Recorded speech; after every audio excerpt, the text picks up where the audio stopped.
Hola, ¿qué tal? Muy buen día a todas y a todos. Mi nombre es Omar Romero, soy estudiante del doctorado en Derechos Humanos del Centro Universitario de Tonalá de la Universidad de Guadalajara. El día de hoy me encuentro dialogando con la maestra Maciel Salazar. Maciel, buena tarde, ¿cómo estás? ¿Qué tal, Omar? Muy buenas tardes. ¿Qué tal? Buen día, buena tarde.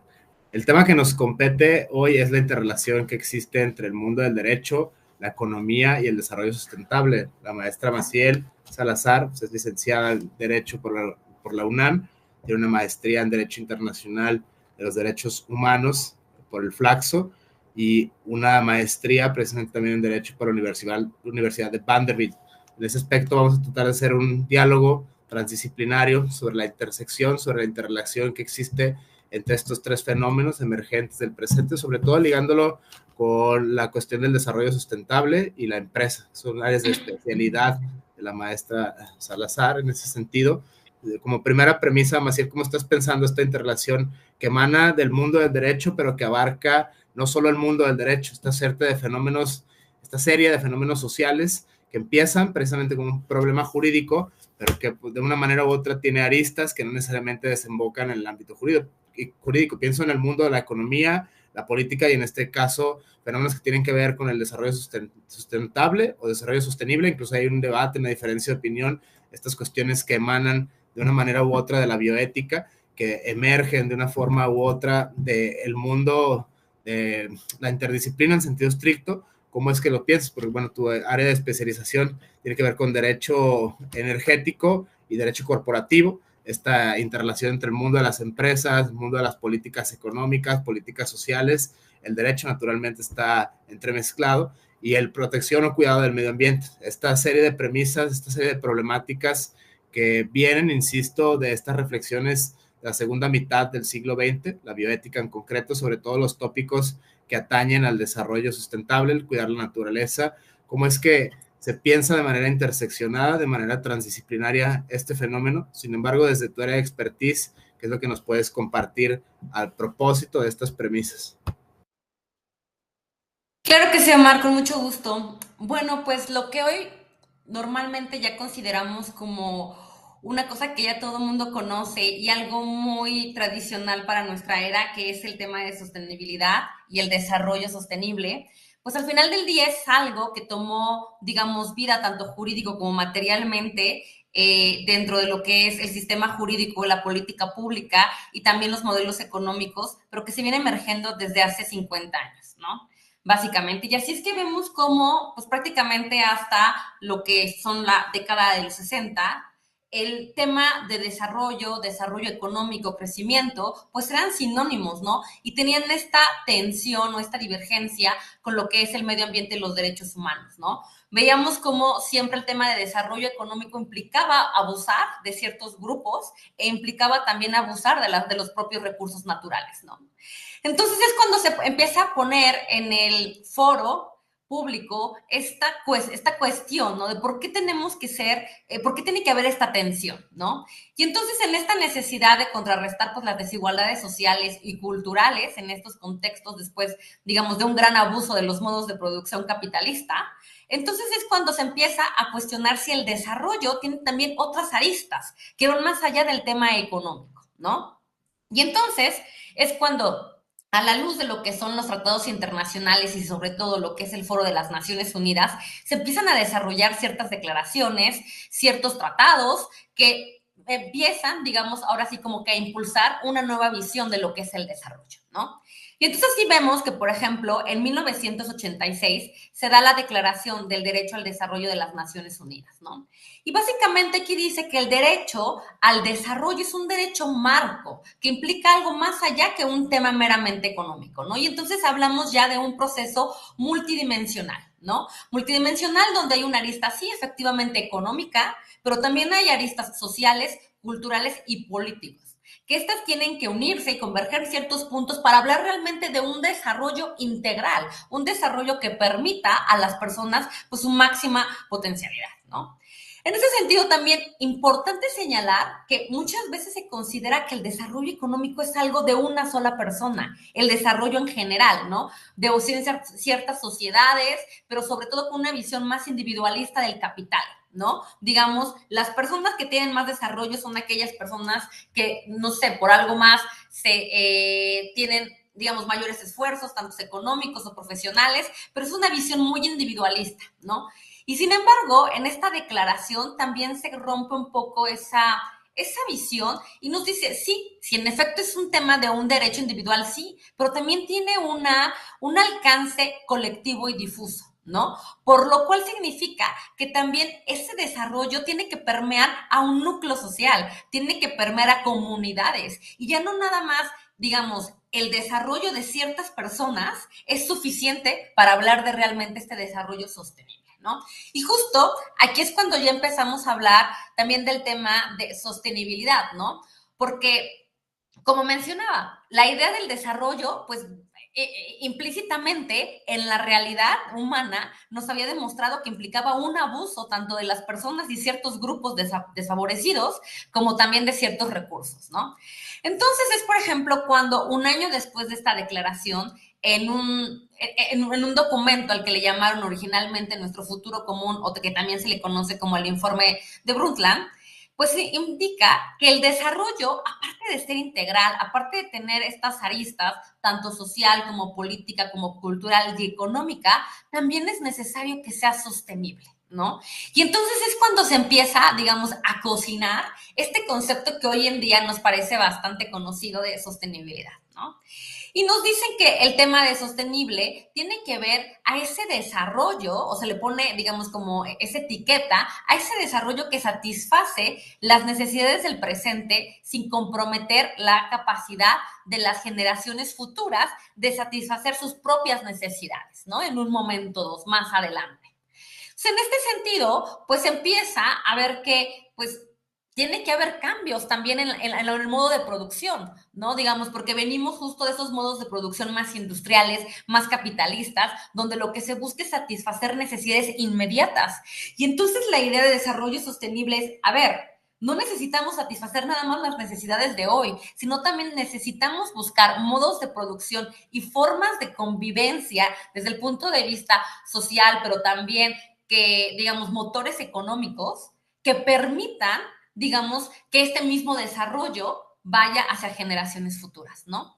Y entonces es cuando también se empieza a cuestionar, pues, todo, digamos, esta mentalidad capitalista, ¿no? Y se dice que debe de haber una transformación económica y social que supere ese falso dilema justo entre los intereses económicos privados, el desarrollo, la protección del medio ambiente y los derechos humanos, ¿no?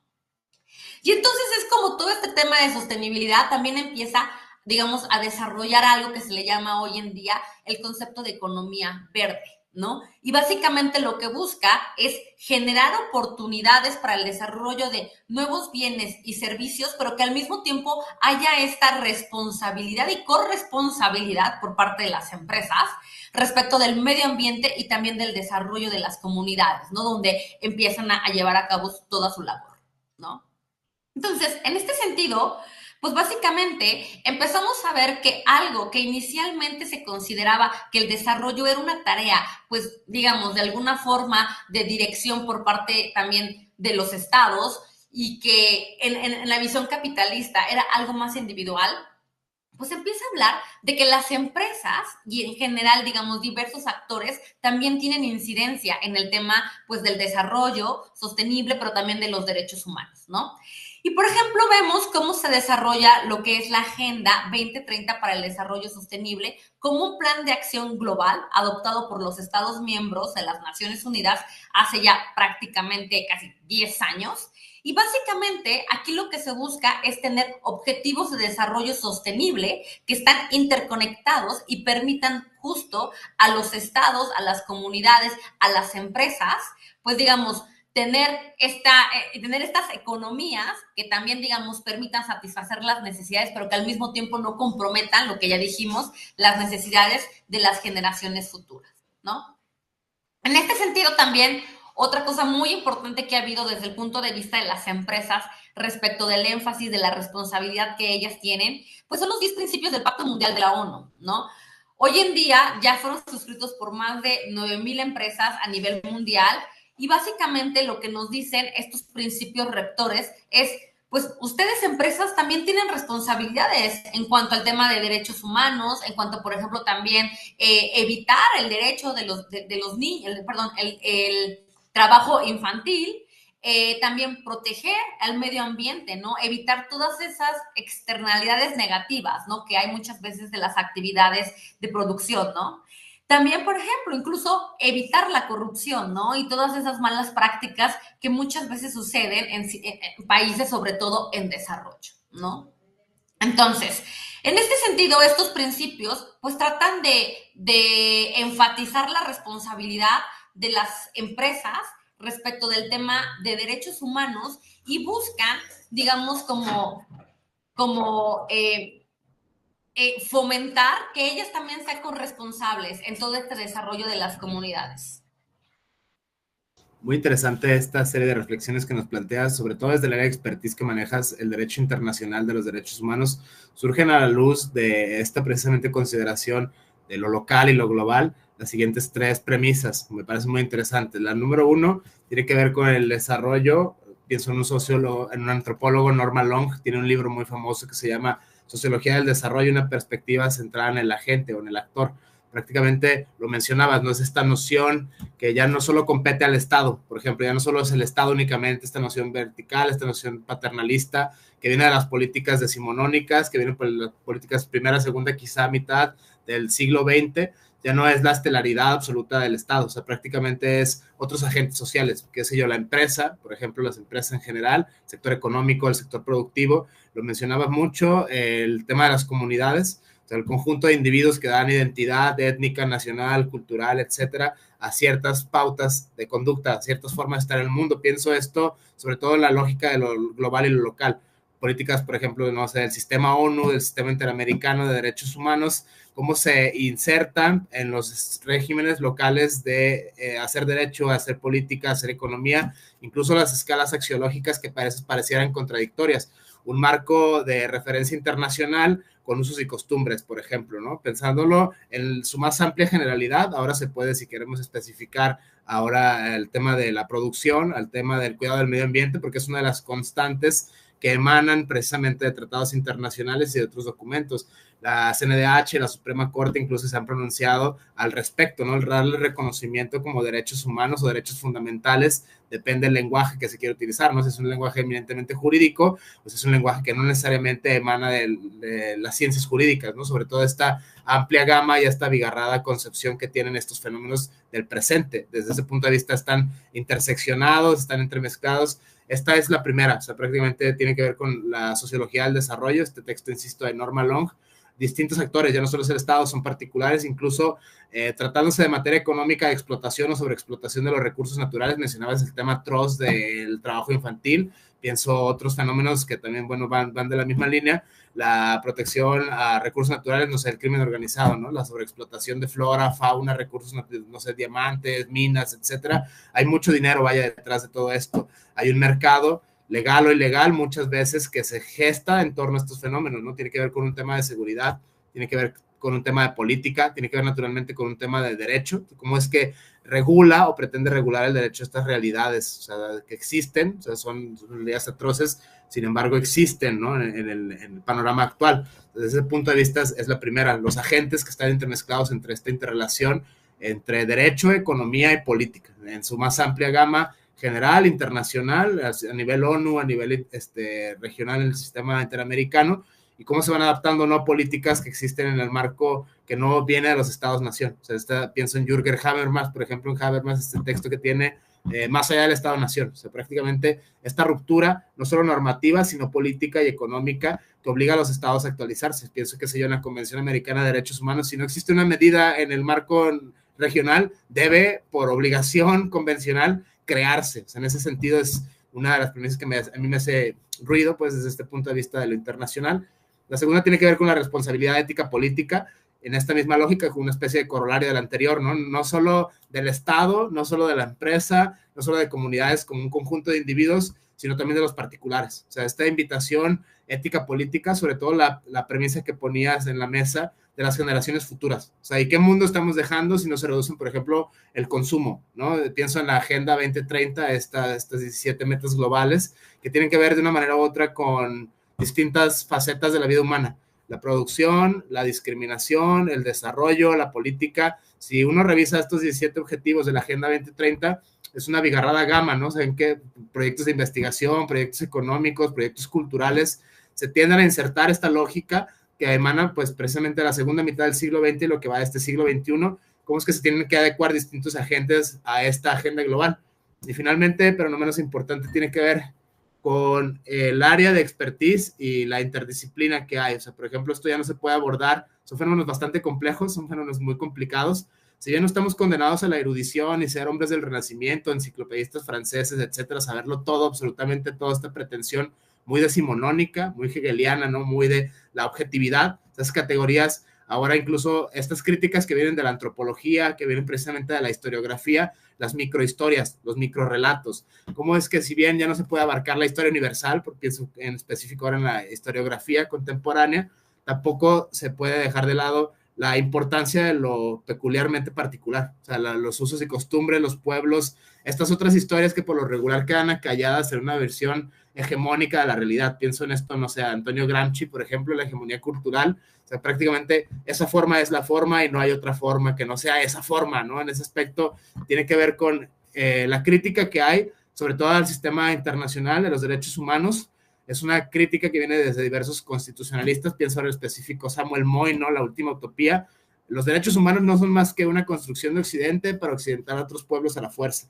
Esta diferencia de opinión que tiene que ver con las tres que menciono, ¿no? Es la sociología, distintos agentes, o sea, no solo el Estado, la empresa, los particulares, las comunidades, todos vaya, estamos entremezclados de una manera u otra, ¿no? Estas ficciones, incluso algunos dicen ficciones legales, o sea, prácticamente el tema de las personas morales, ¿no? El tema de las empresas, que son construcciones que no necesariamente existen en la realidad, sino son acuerdos jurídicos, voluntades de particulares para poder generar bienestar, riqueza, trabajo, lo que sea, que esta es una normativa muy interesante.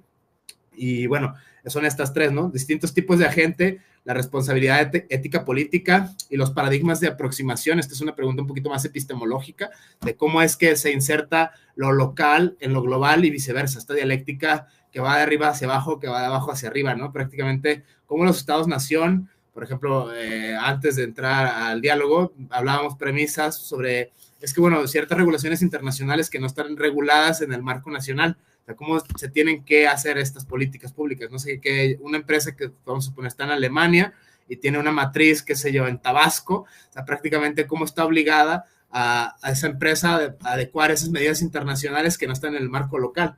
Incluso la crítica más atroz que hay, bueno, México entra a los sistemas internacionales por intereses eminentemente económicos, no entra por cuestiones de ética, no entra por cuestiones de derechos, sino que entra por temas de desarrollo económico, ¿no? De esta interrelación geopolítica, es una de las críticas más fuertes, ¿no? Es esta occidentalización a la fuerza, estas formas son la forma, qué sé yo, el Estado constitucional de derecho, la economía, la política liberal, o sea, en ese aspecto, estos modos de producir, lo mencionabas de manera magistral, ¿no? Del capitalismo, esta noción del marxismo y estas otras economías, sociologías, todas estas personas eran, digamos, gentes que de una manera u otra pensaban estos distintos fenómenos como un uno, ¿no? Como el tronco y las ramas, lo uno y lo múltiple. Desde ese punto de vista, dado que, bueno, tienes área de especialización en derecho internacional de los derechos humanos y en sentido estricto en derecho energético, cómo es que se regulan o se pretenden regular estos fenómenos emergentes. Pienso en la lógica de que estas realidades no existían en tiempos de Venustiano Carranza, por ejemplo, ¿no? El constituyente, el legislador, no pensó estas premisas que actualmente tienen una resonancia, por ejemplo, las generaciones futuras. Y si algún día, por la sobreexplotación y el mal uso de los recursos, lo que sea, políticas, corrupción, lo que sea, se llega a terminar, o sea, esto se ve en los foros globales, ¿no? Vamos a reducir las emisiones, vamos a reducir la contaminación, qué está pasando con los desechos, el tema de la basura, el tema de energías renovables. Si bien las empresas producen bienestar, trabajo, etcétera, también se coquetea con el aspecto de están destruyendo comunidades, están destruyendo ecosistemas, ¿no? Que es una de las críticas más atroces que existen a estos fenómenos, sobre todo a la luz de la interdisciplina. Pienso ecología, economía, biología, política y desde luego derecho. El derecho como norma o intenta normar o presume intentar normar estas realidades emergentes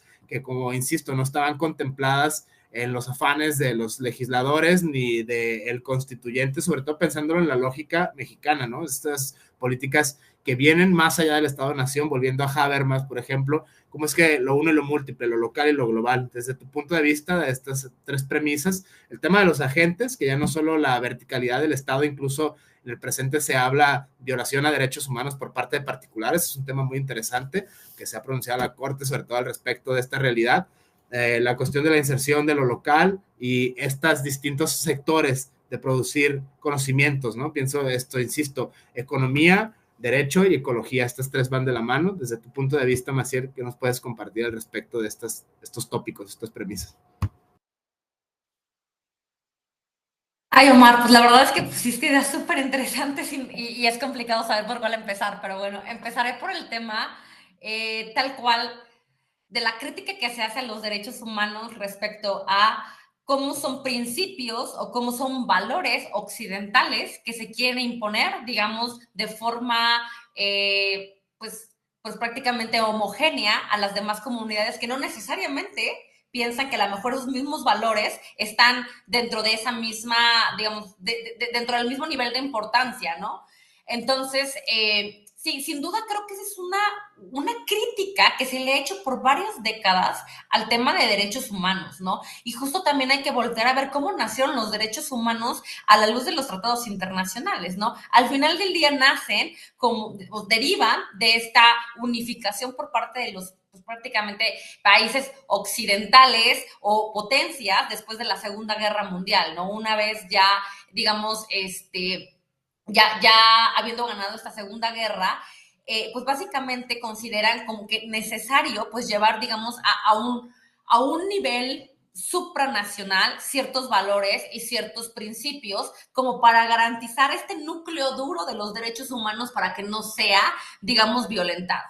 Sin embargo, esta idea que sin duda, la verdad, así poniéndola desde el punto de vista general, parece ser una muy buena idea y creo que bastante plausible que se quiera poner límites, en este caso a la voluntad estatal, para no violentar, pues en este caso, los derechos de las personas, como podría ser su dignidad, como podría ser su libertad, la vida misma, ¿no? De hecho, justo lo vimos en esa historia, ¿no? De la Segunda Guerra Mundial. El problema surge porque los derechos no son absolutos y estos están, pues digamos, de alguna forma conviviendo a través de ciertas interrelaciones, ciertas interdependencias entre ellos y en algunos momentos tienen que ceder uno frente a otros, ¿no? Y entonces justo, ¿dónde pones estos valores? ¿Dónde pones estos intereses? Pues también es un poco ambiguo, ¿no? Y te da, digamos, un espacio como para a lo mejor justificar ciertas decisiones que no serían para todos iguales, ¿no? Entonces, creo que esta fue una gran crítica y sobre todo porque los derechos humanos, pues sí, responden a esta visión de lo que se tiene que ser desde una sociedad occidental, ¿no? Digamos, estas libertades fundamentales que de un inicio fueron base para tanto la sociedad, por ejemplo, francesa, tanto para la sociedad americana, ¿no? Ahora bien, lo cierto es que también a lo largo de las últimas décadas se le ha tratado, digamos, como de dar una cierta interpretación más amplia en lo que es el principio de universalidad, ¿no? Y entonces ya no verlo desde un punto de vista como de, a ver, todos vamos a tener que poner este derecho hasta arriba y esta libertad fundamental va sobre todas las demás. No, más bien se ha tratado de ver y sobre todo a la luz de las últimas, por ejemplo, sentencias de la Corte Interamericana, justo aterrizar esos derechos a la realidad de cada uno de los pueblos, a la realidad de las víctimas, por ejemplo, en el caso de estos asuntos, de qué es lo que vivieron, cuál es el contexto en el que estaban y qué significan esos derechos y qué significan esas garantías dentro de su propio contexto, ¿no? Entonces es ver los derechos humanos desde lo particular, ¿no? Y yo pensaría que al menos desde el punto de vista teórico y pareciera que también práctico, al menos desde el punto de vista o a nivel cortes, digamos, internacionales, pareciera que sí se ha ido evolucionando sobre este punto y se ha tratado, digamos, como de modular poco a poco estos temas, ¿no? Justo para no caer en lo que bien mencionas, ¿no? Sin embargo, también es importante recordar lo otro que tú dijiste. Al final del día, como en el caso mexicano, pues México accede a una firma inmensa de tratados internacionales décadas atrás, sobre todo como lo que yo le llamo para pertenecer al club de Toby, porque justo necesitas pertenecer a ese club para poder tener ciertos perfiles y poder acceder a ciertos temas económicos. Hay que recordar el Banco Mundial, Fondo Monetario Internacional, o sea, digamos, la OCDE, todos esos grupos que al final del día tienen ciertas incidencias económicas, te piden que tengas esos perfiles para poder acceder, ¿no? Porque tienes que ser un país, digamos, comprometido con los derechos humanos, o de lo contrario, pues entonces vas a estar fuera de lo que podría ser un país al cual se le puede apoyar, ¿no?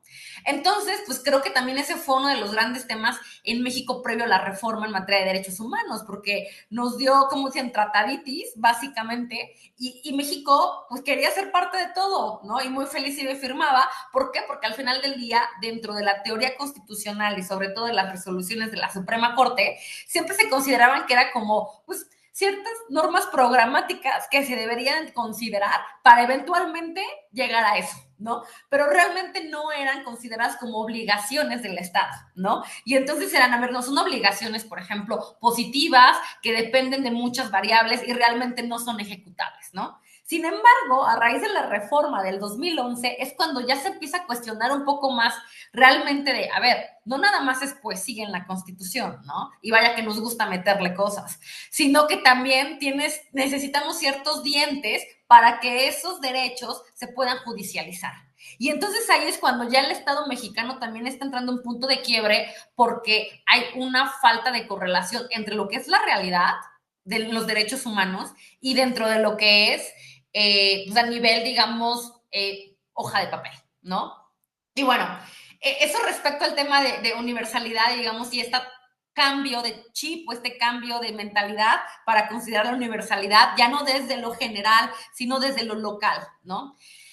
Otro punto importante y que también tiene que ver con el tema de los derechos humanos es la parte de lo que mencionabas, de cómo los derechos humanos nacen con esta verticalidad de lo que es gobierno, de lo que es Estado, frente a lo que es el gobernado, el ciudadano, y poco a poco justo se ha ido abriendo, digamos, este panorama para considerar la horizontalidad, ¿no? En este sentido, el decir, bueno, a ver, los derechos humanos no nada más se violan por una autoridad, sino también se violan por, pues, privados, ¿no? Y justo también aquí, digamos, desde el punto de vista teórico, porque también muchas veces es como muy criticable por algunos grupos que mencionan que cómo es posible que también queremos que las empresas sean 100% responsables como si fueran los estados, ¿no? Pero justo lo que han hecho, por ejemplo, las Cortes Interamericanas, bueno, en especial la Corte Interamericana de Derechos Humanos, es desarrollar sobre todo el tema de las obligaciones estatales, ¿no? Y entonces dice, a ver, es que el Estado tiene obligaciones más allá de respeto, también tiene la obligación de protección y también tiene la obligación de garantizar, ¿no? Entonces, dentro de estas obligaciones de protección y garantizar, pues los estados generalmente ya tienen un marco jurídico, por ejemplo, en el tema medioambiental, en el cual pues básicamente ya hay muchas obligaciones por parte de las empresas o en general de los privados que tienen que cuidar el medio ambiente, que tienen que tener, por ejemplo, en el caso mexicano, para desarrollar un nuevo proyecto, pues hacer una manifestación de impacto ambiental o un estudio de impacto ambiental, ver cuáles son las medidas de mitigación, qué es lo que van a hacer justo para ese impacto mitigarlo lo máximo posible, ¿no? Entonces, lo que te dice, por ejemplo, los estándares internacionales es todo eso que tú ya tienes estado, porque la mayoría lo tienen, lo que tienes que ver que realmente se cumpla. Entonces tienes que tomar todas las medidas y toda la debida diligencia para ver que realmente estas empresas también lo estén cumpliendo, ¿no? Y entonces, digamos, ese es como el mínimo necesario de las obligaciones del principio de legalidad que las empresas tienen que cumplir. Regresamos al tema, por ejemplo, social, un poco más respecto a los trabajadores. En México, todo lo que es el tema de derecho laboral, pues es derecho positivo, derecho vigente, ¿no? Si bien converge el tema de derechos humanos, lo cierto es que es algo que tenemos desde 100 años, básicamente, ¿no? Entonces, son obligaciones que ya son reales para las empresas, ¿no? Entonces, digamos, ¿y por qué? Porque justo están generando una riqueza y están participando, digamos, están usando recursos, pues, humanos, recursos naturales, para generar sus propios, o sea, una utilidad, ¿no? Y entonces esa utilidad pues también tiene que tener ciertos beneficios sociales, ¿no? Entonces digamos como que es un poco cambiar esa mentalidad. Ahora bien, es interesante también señalar que, por ejemplo, ha habido en este tema de derechos humanos y las empresas, pues no nada más ha sido el sistema interamericano, con lo que mencionaba de la Corte Interamericana a través de ya un par de sentencias, ¿no? Pero también, por ejemplo, tenemos una observación, que es la número 24 del Comité de Derechos Económicos, Sociales y Culturales, en el cual justo también clarifican las obligaciones de los estados parte del Pacto Internacional de Derechos Económicos, Sociales y Culturales en relación con las actividades empresariales, ¿no? Y justo ahí, nuevamente, o sea, igual, digo, muy alineado a lo que acabamos de mencionar respecto de la Corte Interamericana, pues dice, los estados tienen que tomar todas las medidas necesarias para prevenir y abordar esos efectos adversos de las actividades, en este caso del sector privado, ¿no? Sobre los derechos humanos. Entonces, pues tiene que haber planes de acción, tienen que también cumplir con su obligación de garantizar y tienen que monitorear, porque justo eso, no pueden echarle también toda la culpa a las empresas diciendo, bueno, pues fueron ellas, fue la agente privado, ¿no? Nosotros no tenemos responsabilidad, no, sí hay responsabilidad por parte del Estado. Y entonces, bueno, eso nos lleva justo a mencionar también, pues, ya la diversidad de los agentes que tienen esta incidencia en los temas de derechos humanos, en los temas de desarrollo, y es pues las empresas, pero también son las organizaciones civiles, también somos los mismos ciudadanos, ¿no? Y también los estados. Todos somos partícipes y corresponsables justo de cuál es el contexto de derechos humanos que se viven en una sociedad, ¿no? Y en un lugar determinado. Y regresando un poco al punto también que mencionabas en relación con esta parte de las empresas, cómo pueden llegar a impactar y también el tema de universalidad de los derechos humanos, otro punto bastante relevante alineado con el tema de desarrollo sostenible es el tema de sostenibilidad intercultural, ¿no? Y básicamente también ahí lo que nos dice este concepto es, sí, las empresas tienen que llegar y tratar de favorecer, bueno, cumplir con el, digamos, con el marco normativo. Sobre todo, hay que ser realistas. La mayoría de las empresas que tienen son empresas, pues, digamos, transnacionales o internacionales, tienen muy buenos niveles de cumplimiento donde están sus matrices porque tienen mayores niveles de exigencia. Donde realmente a veces, digamos, empezamos a ver estos asegúnes, son más en los países en desarrollo, ¿no? Donde justo por atraer esas inversiones, muchas veces se flexibiliza el monitoreo del cumplimiento de la ley, ¿no? Entonces, lo que dice este principio de sostenibilidad intercultural es, ok, empresa, tú también tienes que ir a lo mejor a llevar a cabo tus procesos productivos o dentro de tu cadena de valor a otras latitudes, perfecto, pero también tienes que, digamos, además tratar, digamos, de respetar justo esa diversidad cultural que existe al lugar en el que vas a llegar, ¿no? Digo, y aquí también hay como muchos detalles porque justo hay como que ciertas líneas y ciertos límites que a veces se dice, bueno, se puede tolerar, no se puede tolerar el trabajo infantil, el trabajo de las mujeres. Digamos, nosotros estamos en México, el trabajo por parte femenino lo vemos algo muy normalizado, pero hay en otros estados, sobre todo los más religiosos, donde no necesariamente es así, ¿no? Entonces empieza a haber este tipo de colusiones entre lo que es la cultura local y lo que sería la cultura de las nuevas empresas.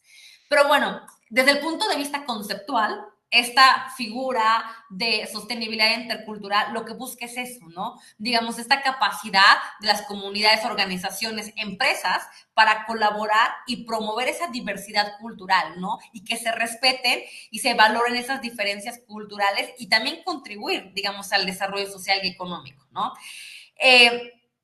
Y bueno, pues básicamente también en lo que llevábamos señalando respecto al tema de qué tanto cumplimiento o qué no respecto de esto, pues desde mi punto de vista, bastante personal, considero que si bien las empresas también, digamos, se han visto con ciertos problemas para ir avanzando en el tema, pues, de impacto social, de impacto ambiental, impacto en derechos humanos, yo considero que hoy en día, sobre todo con toda esta, digamos, esta nueva ola de bandera de sostenibilidad que se está dando desde el punto de vista financiero, creo que es algo que a lo mejor le está poniendo un poco más de dientes a este movimiento.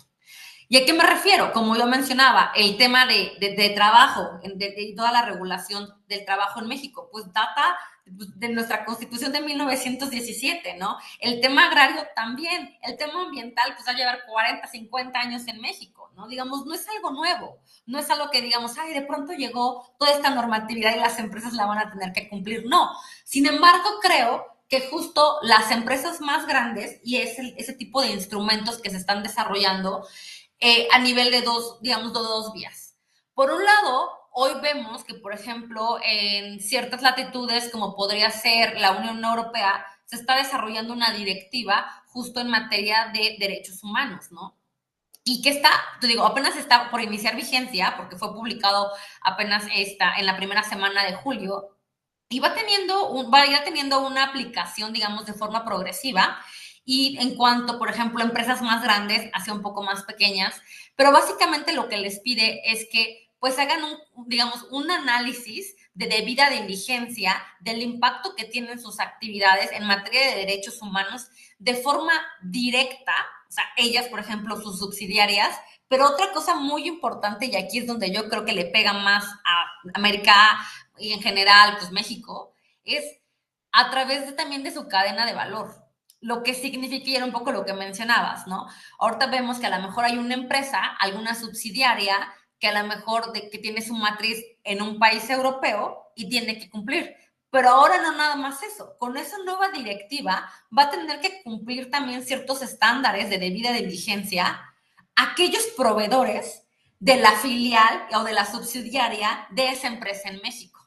Entonces el alcance es mayor. Si bien no van a poder sancionar a la empresa, digamos, mexicanita SDCB porque tiene otra nacionalidad, produce o tiene actividades en un país totalmente distinto, el punto es que la subsidiaria o la filial tiene que enviarle esa información de reporteo respecto de sus proveedores a su matriz y su matriz la tiene que entregar, ¿no?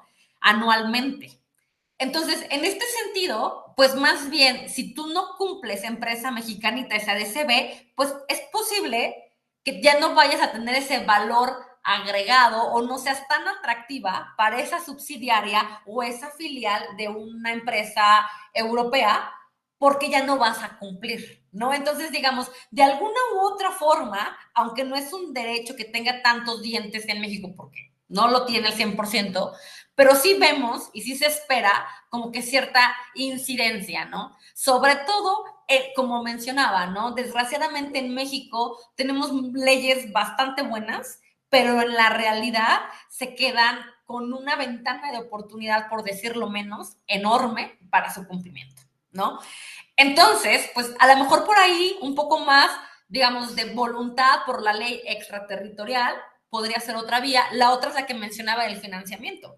Hoy en día, pues también justo todos estos grandes, pues, digamos, Fondo Monetario Internacional, Banco Mundial, bancos incluso de banca privada y también pues de desarrollo, empiezan a poner esta etiqueta de proyectos de sostenibilidad como también un valor agregado para la elección de proyectos en los cuales van a financiar, ¿no? Digo, hoy en día está más, digamos, está más fuerte o está más todavía, digamos, dentro de lo más atractivo, el tema ambiental, ¿no? Porque es donde hay, digamos, que mayores indicadores, hay mayores estándares, ¿no? Sin embargo, también ya el tema social, el tema ya de gobierno corporativo también es bastante relevante, ¿no? Entonces, ya se empiezan a desarrollar más indicadores para efecto de medir también estas variables y justo ahí, ¿no? Ahí las empresas no es que si no cumplen les pongan una sanción, sino más bien si no lo cumplen, a lo mejor no van a poder obtener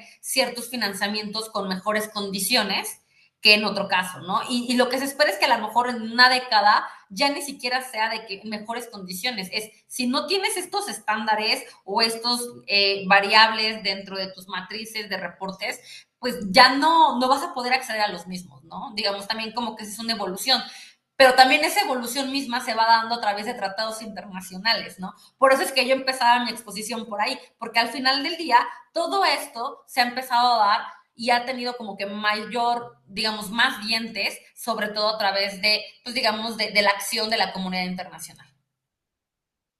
Interesantísima esta conjunción, este conjunto de premisas, pero bueno, plantea otras más, ¿no? En este aspecto, siguiendo lo que nos acabas de compartir, tiene que ver con el tema de la obligatoriedad, en este caso una obligatoriedad no solo moral, no solo económica, política, sino jurídica, ¿no? El tema que dices de manera coloquial, un tanto así entre juristas, el tener o no dientes, ¿no? Entonces es como si prácticamente se puede o no sancionar. La crítica que hay muy fuerte es que esto solo es poesía, ¿no? Tal cual, impecable en la Constitución, maravilloso en la Convención, sin embargo, la realidad es otra, muy distinta y a veces muy distante. Esa es la primera premisa crítica, ¿no? Que emana del deber ser y el es, esta suerte de dicotomía entre el mundo ideal y el mundo real, ¿no? Siempre ha existido esto desde Platón y tal, y ahora tiene como mucha relevancia, sobre todo en esta intersección, esta interrelación que existe, pienso en concreto estos fenómenos, economía, ecología, política y derecho. O sea, prácticamente el tema de las generaciones futuras, la sobreexplotación de la naturaleza,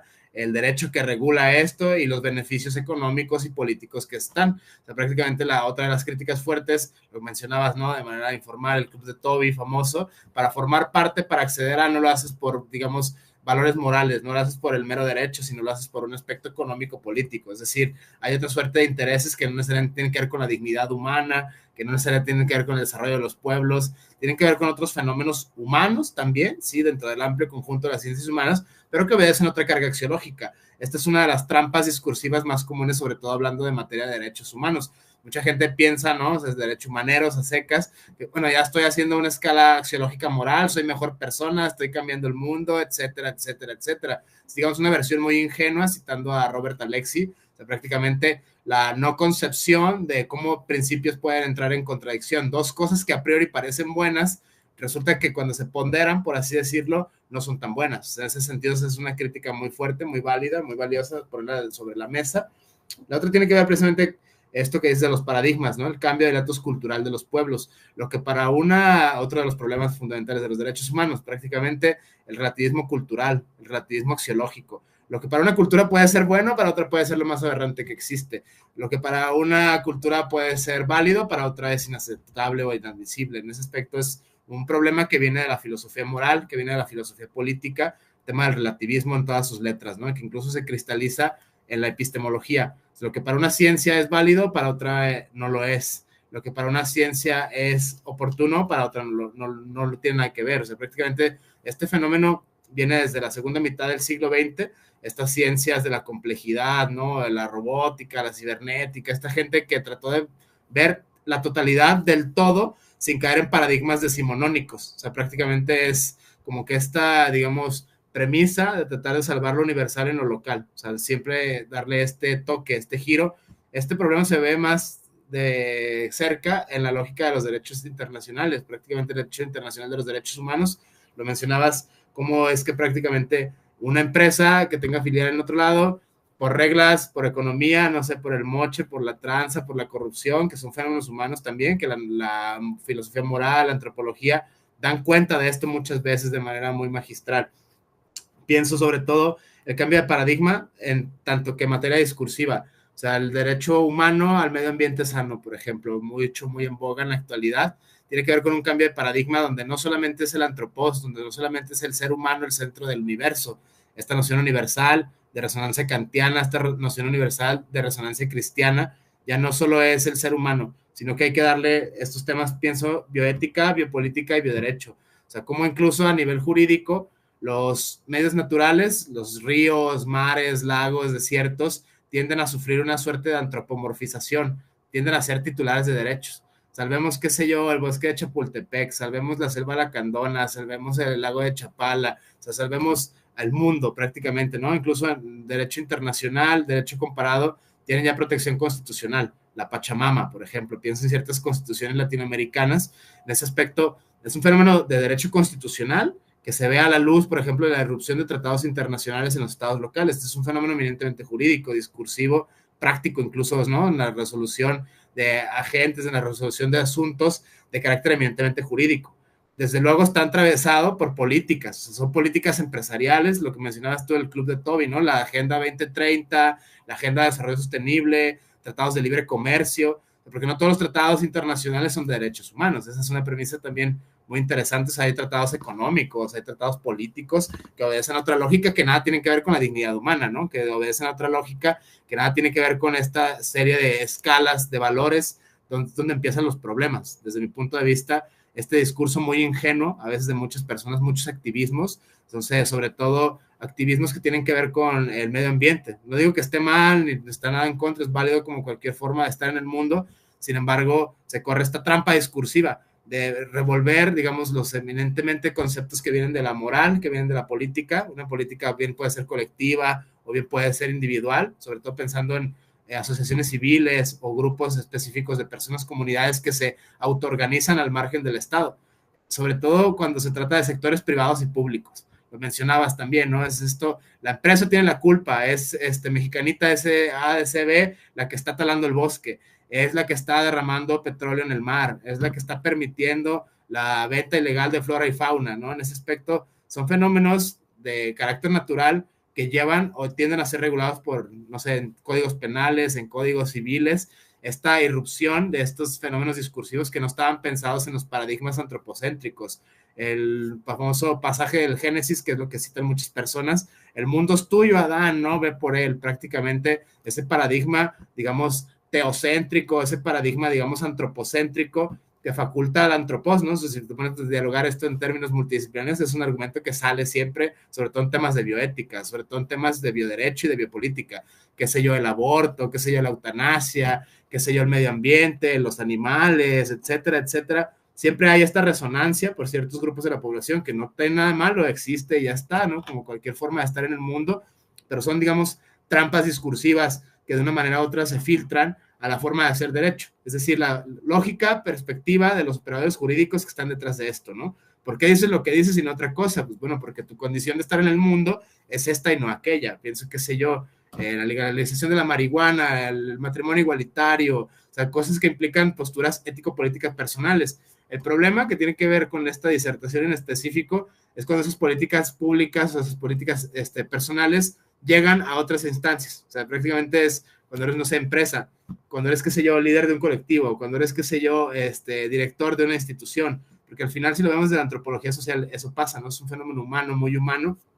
En síntesis, retomo estas tres premisas, tiene que ver la interrelación en sentido estricto, economía, ecología, política y derecho. O sea, es esto del medio ambiente sano. O sea, lo que mencionabas es que se están talando los bosques, pues es que hay mucho dinero, es que el gobierno lo permite, ¿no? Tengo las concesiones, tengo los tratos, tengo los contratos. En ese sentido, es una serie de entramados interinstitucionales muy interesante que muchas veces queda fuera de la lógica de los meros activismos ingenuos, ¿no? En ese aspecto, solo con gritar consignas, hacer marchas, no cambia, vaya, o sea, eso es otra lógica de otra índole que no tiene que ver solamente con valores morales, tiene que ver con valores económicos, tiene que ver con valores políticos. La segunda, la obligatoriedad de los estados, de los particulares, de las comunidades y cómo se mide el impacto ambiental. O sea, no, es decir, estas ciencias emergentes, de qué paradigmas científicos están usando. O sea, prácticamente, ¿cómo mides tú? No sé, pienso en estas lógicas cuantitativas.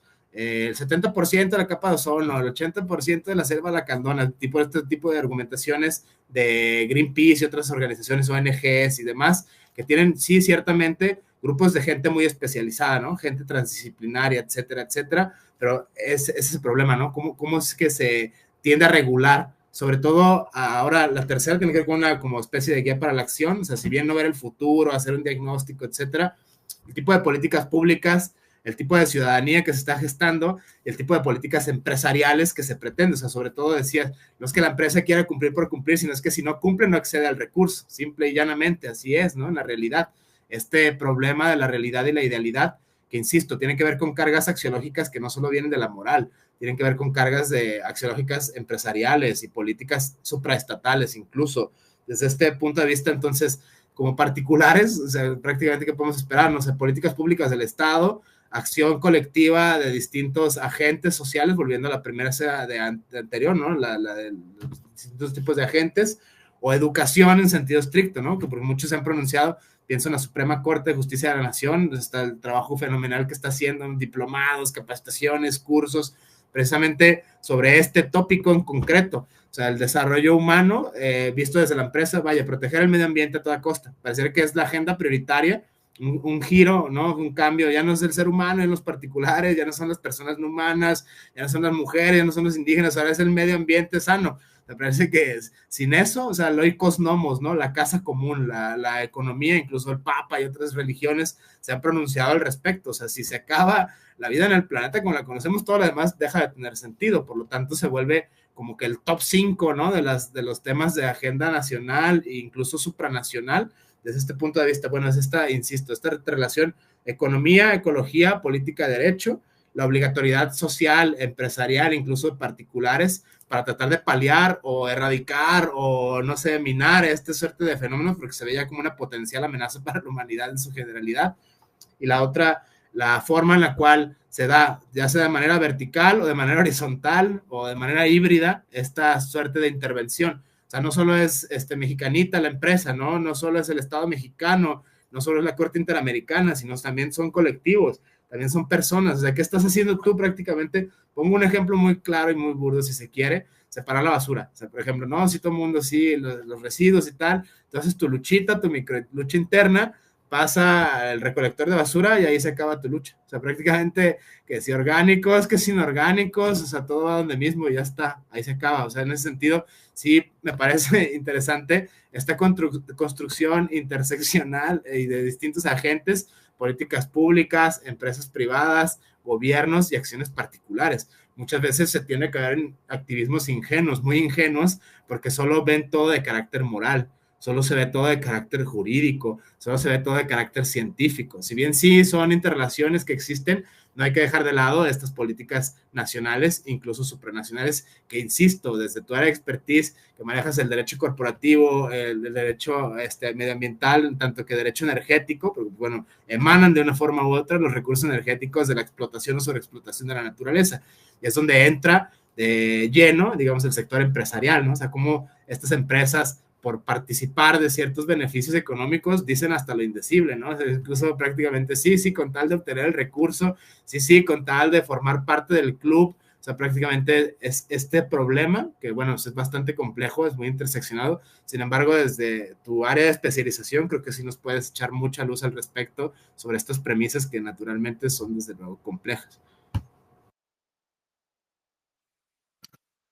Sin duda, yo creo que es un problema, digamos, el tema del cambio climático y toda esta parte de calentamiento global es un problema que sí requiere acción de diversos agentes y también, digamos, estos agentes con estos perfiles de multidisciplinarios, ¿no? Como tú mencionabas, desde el punto de vista de la ciencia, desde el punto de vista de ciencias sociales, del derecho, de la política pública, de la política en sí y hasta también de la visión de los ciudadanos, ¿no? Y creo que, digamos, yéndonos un poco más específicamente a este tema, porque pues, el tema de derechos humanos es algo mucho más amplio, pero desgraciadamente creo que el tema del cambio climático y las afectaciones globales derivado de todos los gases de efecto invernadero, pues ya es algo innegable, ¿no? Y algo que requiere acción inmediata, si no es que ya hasta se nos pasó un poco el tiempo. En este sentido, coincido contigo que se requieren visiones multidisciplinarias y esfuerzos de diversas aristas con diversos agentes, ¿no? Y justo creo que desde el punto de vista también legal, pues hemos visto cómo esto ha ido evolucionando, ¿no? O sea, como tú bien lo mencionas, pues hoy en día ya se ha buscado regresarle la importancia al medio ambiente y, digamos, a los ecosistemas y poner al ser humano como uno más de las partes de este sistema complejo, ¿no? De relaciones que hay, ¿no? Que van más allá de lo humano, ¿no? Entonces, en este sentido, pues la naturaleza en sí misma, pues sí, ya se le ha conocido como, o se le ha reconocido como un sujeto de derechos, ¿no? Y lo vemos que son diversos países, ¿no? Que han empezado a marchar hacia ese objetivo, como por ejemplo Australia, Nueva Zelanda, India, Ecuador, Colombia, ¿no? Justo mencionabas, ¿no? En el caso de Ecuador también, digamos, ya está a nivel constitucional, ¿no? Todo ese tema de Pachamama, ¿no? Y la naturaleza, ¿no? Como este sujeto de derechos, ¿no?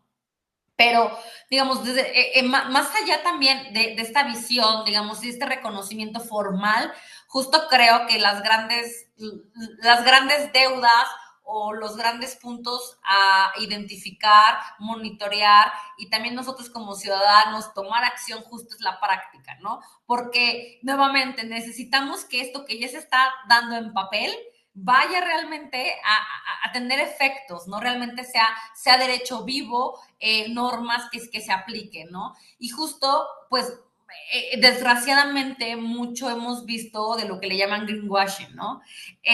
Como muchas empresas justo para poder entrar a estos clubes de Tobis o tener la categoría de empresa socialmente responsable o empresas que tienen, digamos, ciertas acciones de sustentabilidad, pues realmente no lo son, o que también muchas veces es publicidad engañosa, porque yo no voy a poner aquí nombres de empresas, pero justo me ha tocado ver empresas, yo desde mi cancha, que estoy un poco, digamos, metida, a veces veo, digo, ok, yo soy como consumidor de cierto bien o cierto servicio, sí estoy dispuesta en la medida de mis posibilidades, de mi bolsillo, pagar algo extra, a lo mejor porque sé que hay un impacto de que son, pues, no sé si productos que son reciclados, o bien que esta empresa toma responsabilidad de sus desechos, o bien que a lo mejor tiene cierto impacto social, pero hay veces que a mí me ha tocado, la verdad, revisar y que sí he tocado la puerta de ciertas empresas que hacen ese tipo de publicidad. Le digo, ok, me encanta, estoy dispuesta a hacerlo, pero dame tu informe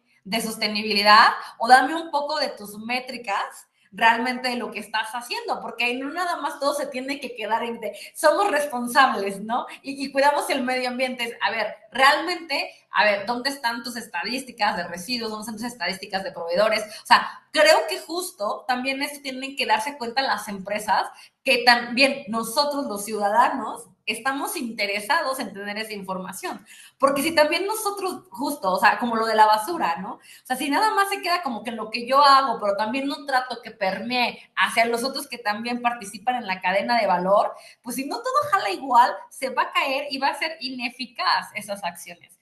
Entonces, creo que desgraciadamente también implica mucha responsabilidad de todos y eso es algo que no queremos hacer, porque siempre es más fácil decir, papá, Estado, o incluso ahorita hay empresas, háganlo ustedes, pero es algo que también donde los ciudadanos tenemos esa corresponsabilidad, ¿no? Entonces, creo que todo este tema del monitoreo, y yo decía hace unos minutos que para mí la diferencia hoy en día pues es el tema sobre todo financiero, ¿no? Porque, como les mencionaba, estas normas ya tienen vida, al menos en el caso mexicano, décadas atrás, y hemos visto que muchas empresas les dan la vuelta y realmente como que poco a poco se ha ido cumpliendo, sí, pero ha sido un avance muy lento, ¿no? Entonces, yo pensaría, y mi tirada es esa, en el sentido de que a través de este tema financiero, ya de intereses económicos reales que implican pues, utilidades a las empresas, puedan, pues digamos, de una forma emigrar hacia esta visión un poquito más sustentable, ¿no?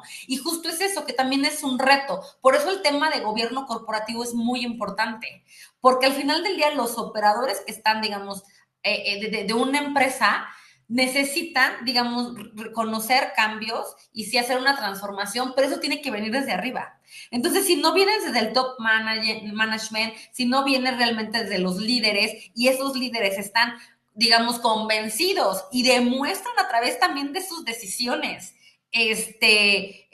un compromiso, pues difícilmente vas a exigirle que a los otros colaboradores también lo hagan, ¿no? Y justo ese es un punto bastante interesante desde el punto de vista de sustentabilidad de gobierno corporativo, que es la visión que existe tradicional entre la utilidad que tienen que tener las empresas, por ejemplo, en un año o en dos, como son medidas, y justo esta visión más de sustentabilidad que es, no, a ver, a lo mejor es inversión, tienes que cambiar ciertas máquinas para a lo mejor reducir tu huella de carbono, no es nada más cuánto le llega a los stakeholders. Entonces, como que también justo se requiere estos cambios y son cambios bastante significativos y de ahí también que representen grandes retos. Pero bueno, veremos también desde el punto de vista ya de dientes de esta nueva regulación, pues desde que les digo de la Unión Europea, que también ya está en algunas leyes locales como la alemana, pues a ver, ahí ya tenemos, digamos, normas que van a imponer sanciones, veamos qué tal los van empujando, pero pues sí, sin duda este es un reto y desgraciadamente todos vamos a tener que hacer algo desde nuestra trinchera si es que queremos realmente que tenga impacto, ¿no? Finalmente, Maciel, pero no menos importante, de manera de conclusión, esta premisa me parece muy bastante relevante para los tiempos que corren.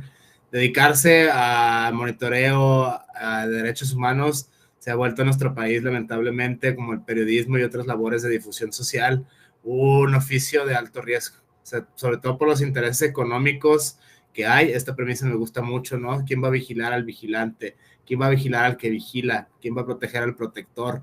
Sobre todo es esta doble dimensión. Sí, sí, la empresa, sí, sí, el medio ambiente, sí, la economía, lo que sea, la seguridad pública, etcétera, pero prácticamente dedicarse a enunciar, incluso todavía los más atrevidos, a denunciar estas problemáticas, se vuelve algo realmente aterrador, ¿no? Desde los intereses económicos, políticos y sociales que hay detrás, o sea, sobre todo pensando en los distintos tipos de agentes que están involucrados en este tipo de prácticas empresariales de explotación de la naturaleza, qué sé yo, lo legal y lo ilegal, ¿no? En ese sentido vamos a una premisa extrajurídica, que tiene que ver, pues, no sé, asociaciones delictivas, que de repente una red de explotación infantil para sacar diamantes en el Congo, ¿no? Pienso, por ejemplo, estos fenómenos, la extracción de litio por parte de niños, porque bueno, no les pago, no los aseguro, mujeres, etcétera, etcétera, vulnerar más a grupos vulnerables, en ese sentido, es una realidad, ¿no? Es una constante atroz, la tala, la saca de, no sé, de minerales, la extracción de animales,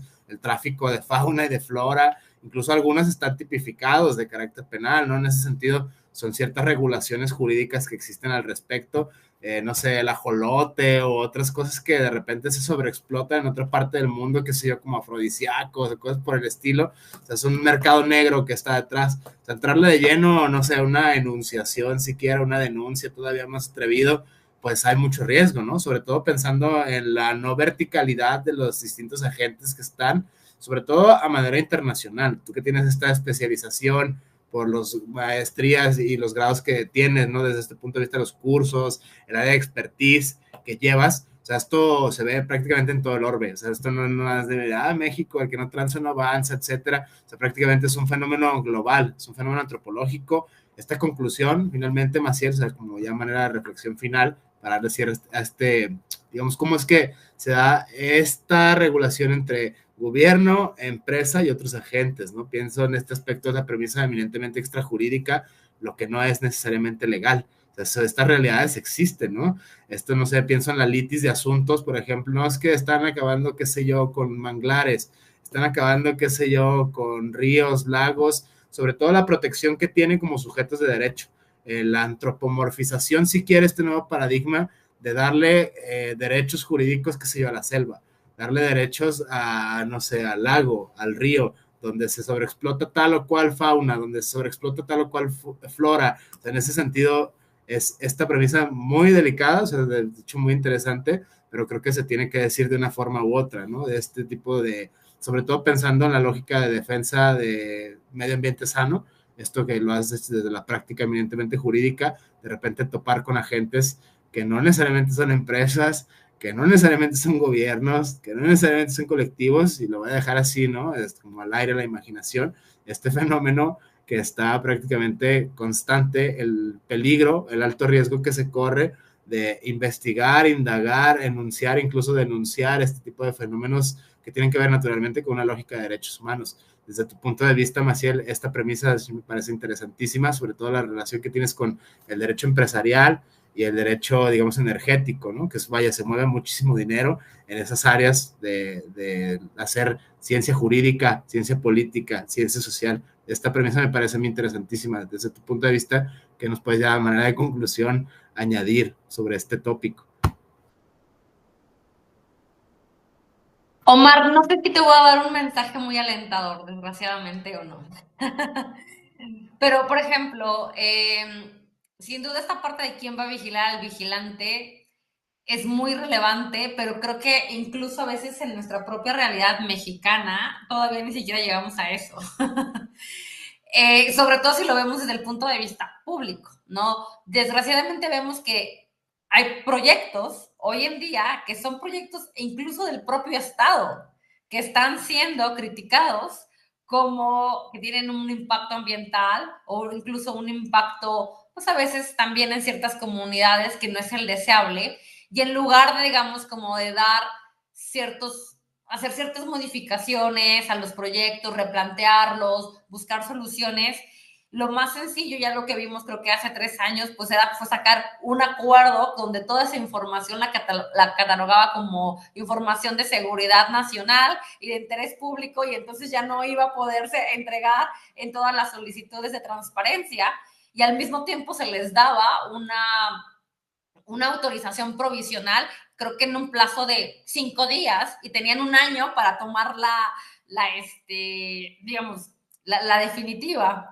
Y luego, si a eso unamos la reforma en materia de amparo, en la cual ya no se está buscando tirar la suspensión con efectos generales en estos juicios, pues en digamos, los juicios por excelencia con efectos generales, más allá de lo que a lo mejor vimos justo de la ley de la industria eléctrica, que fueron creo que los que detonaron esta reforma, pero realmente los que son de todo, no todos los días, pero realmente con mayor presencia, pues son los agrarios y son los ambientales. Entonces, justo aquí donde estamos hablando de que también México ha venido adoptando principios como el de precaución, principios como en el de prevención, en que no puedes realmente, digamos, seguir con la actividad si existe un peligro realmente de esta violación del derecho al medio ambiente sano, porque va a ser irreparable, pero al mismo tiempo tienes una reforma que ya no te permite darle efectos generales. Digamos, hay una incongruencia, pero luego por el otro lado, también el tema de la corrupción, el tema de los defensores de derechos humanos, pues me temo que toda esta situación va mucho a, digamos, a depender, pues justo de los controles internacionales y de las empresas que tanto quieran cumplir. Y de qué tanto a lo mejor también nosotros como ciudadanos empecemos a cuestionar un poco ciertos productos o bienes, ¿no? Servicios. Entonces, porque desgraciadamente creo que desde el punto de vista del Estado estamos hoy en día en una configuración de herramientas, de discursos y de acciones que no necesariamente son las más adecuadas para esta transición energética o para esta evolución hacia economías verdes, ¿no? Digamos, hoy en día con la presidenta electa, pues tiene un perfil distinto, más científico, más pro transición energética. Ya se verá también cómo se va a dar, en efecto, digamos, ya en la práctica, más allá del discurso. Y por el otro lado, pues ver qué va a pasar, por ejemplo, con estas grandes inversiones, ¿no? Porque es algo que mucho se ha criticado desde el tema de transición energética, la inversión en una refinería, y cuando detienes también, digamos, todo el cambio de infraestructura, sobre todo el sistema eléctrico nacional, para que pueda aguantar energía renovable, porque es cierto que no aguanta, pero no aguanta porque no se le ha invertido. Entonces necesita la inversión para realmente poder hacer esa transición energética. Luego con este tema de amparo, luego también con el contexto de la reforma judicial, en la cual va a ser más valorado la presunta buena fe que realmente la expertise de los jueces, y sobre todo, digamos, pues, yo no digo que no haya personas con muchísimo talento que no estén en el Poder Judicial y que se abra, está perfecto, pero se necesitan herramientas para realmente garantizar que haya personas preparadas, y por el otro lado, que no tengan deudas políticas por haber llegado ahí, porque si no, justo el sentido de sus resoluciones tal vez pueda ser bastante cuestionable, ¿no? Entonces, por te digo, tal vez querías un comentario más alentador, un comentario de claro, va a llegar acá el supravigilante, pero desgraciadamente en el contexto en el que nos vemos hoy en día no es el más adecuado. Creo que tendremos que depender mucho de la voluntad de las empresas, mucho de la voluntad de los actores, porque los controles hoy en día están un poco, digamos, en el limbo. Interesante, Maciel, esto sin condenar al nihilismo, ni tampoco invitar al todo piensa bien y va a cambiar el mundo, ¿no? Sé positivo, etcétera. Es una cuestión de realismo, ¿no? Sobre todo en distintos agentes, lo mencionas, el Estado, la política, las empresas, que esta es en sentido estricto la síntesis global de esta disertación, de este diálogo, cómo es que se da esta compleja, sí, lo es, interrelación entre Estado, ecología, economía, política y derechos. O sea, prácticamente no solo es el Estado, vaya, son empresas, no solo son empresas, también son mecanismos internacionales, no son ni Estado ni empresas ni mecanismos internacionales, son particulares, son comunidades, son intereses, digamos que no solamente obedecen a lo jurídico ni a lo moral, ¿no? Hay intereses muy marcados de carácter político y de carácter económico, que es donde muchas personas que se dedican a esto de derechos humanos por lo regular no lo tienen o en el radar o lo omiten prácticamente, ¿no? En ese sentido es interesante. Desde mi punto de vista, no me queda más que agradecerte el diálogo, el tiempo, la apertura a este tipo de espacios de generación de conocimiento, un diálogo, digamos, entre pares de una manera u otra,